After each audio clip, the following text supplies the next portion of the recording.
What's going on, everybody? And welcome back to Beyond the Box Score.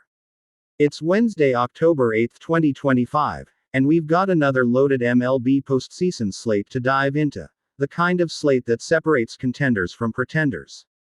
So buckle up, because we're breaking down every matchup, every key stat, and every edge you need before placing your bets. If you love the grind of October baseball, the tension, the unpredictability, and the late inning fireworks, then this one's for you. Let's jump straight into the action.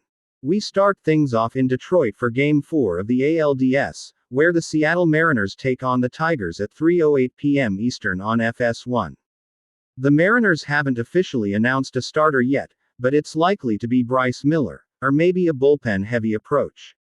On the other side, Detroit sends out Casey Mize, and while he's shown flashes of promise, this is not the matchup he'd want in this moment. The Mariners have power throughout the lineup. Guys like Cal Raleigh and Julio Rodriguez have the kind of plate discipline and pop that can turn a close game into a rout in one swing. The last time Mize faced Seattle, he gave up 6 earned runs and a homer in just 3 innings, and it ended in a 15-7 blowout loss for Detroit. To his credit, Mize did pitch better in September with a 3.49 ERA across 28.1 innings, but the same issues persisted: hard contact, walks, and home runs. Even in his wild card start versus Cleveland, he lasted only 3 innings, allowed a 430-foot blast, and threw 62 pitches. That's not the kind of efficiency you want heading into a win-or-go-home scenario.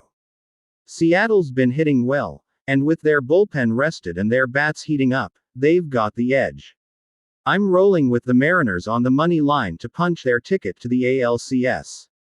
Next up, it's Game 3 of the NLDS between the Milwaukee Brewers and Chicago Cubs. First pitch at 5:08 p.m. Eastern on TBS. Milwaukee's sending out Quinn Priester, a pitcher who's been one of the most profitable arms to back during the regular season. The Brewers have won a ton of his starts, and his surface stats were impressive, but the advanced metrics hint at some regression. And in the postseason, that kind of hidden volatility can be dangerous, especially in a road environment like Wrigley Field. On the flip side, the Cubs hand the ball to Jameson Taillon, who was absolutely locked in down the stretch in September and followed that up with a stellar wild card performance against the Padres. Chicago's offense feeds off the energy at Wrigley, and it's no surprise why they went 50-31 at home this season.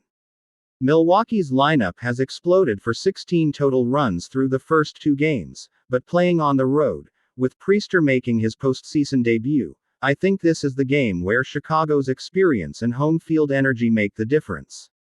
Look for the Cubs' middle of the order, especially Cody Bellinger and Seiya Suzuki, to drive in key runs early. I'm backing Chicago on the money line to keep this series alive.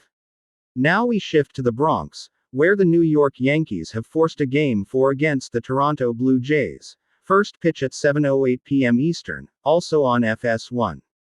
The Yankees will turn to their sensational rookie right-hander, while Toronto hasn't officially announced their starter.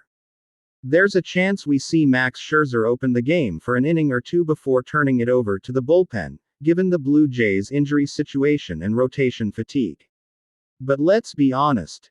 If Scherzer's recent form holds, that might not be good news. He struggled heavily at the end of the regular season, and Yankee Stadium is not the place to figure things out. On the other side, the Yankees' young ace was dominant in his wild card start. 8 innings, 12 strikeouts, total command. That's the kind of presence that changes a team's energy. The Yankees lineup seems to have found its rhythm too, and when they're hitting in front of that home crowd, they're dangerous. The combination of power bats, pitching depth, and postseason confidence gives New York the clear edge here. Toronto's bullpen can be scrappy, but unless they can hold the Yankees to 2 or fewer runs early, I see New York extending their run. I'm taking the Yankees on the money line at home. And now, the marquee matchup of the night. Game 3 of the NLDS between the Los Angeles Dodgers and the Philadelphia Phillies at 9:08 p.m. Eastern on TBS. This series has already given us drama, controversy, and that postseason chaos we all love. Aaron Nola takes the mound for the Phillies, and Yoshinobu Yamamoto gets the ball for the Dodgers. Game 2 was an instant classic. A late rally from the Dodgers, some questionable managerial decisions from Philly, including that infamous bunt attempt with a runner on second and nobody out, and another reminder of why playoff baseball is pure theater. The Dodgers now lead 2-0, and statistically, teams with that advantage in a division series win nearly 90% of the time. And given how the Dodgers are playing right now, it's hard to see that trend changing. Yamamoto has been sensational. Elite strikeout numbers, pinpoint control, and an ability to settle down even after rocky first innings. He's the kind of arm you trust in a big game. Meanwhile, Nola has been the complete opposite. Inconsistent, unpredictable, and often punished for mistakes. His ERA this season was over 6 overall and just under 7 on the road, where he went 0-6 across more than 40 innings. Sure, he ended the regular season with a gem against Minnesota. 8 innings, 1 run, 9 strikeouts, but before that, he gave up 10 earned runs across his previous 2 starts. That rollercoaster pattern just doesn't inspire confidence. The Dodgers, meanwhile, are built for these moments.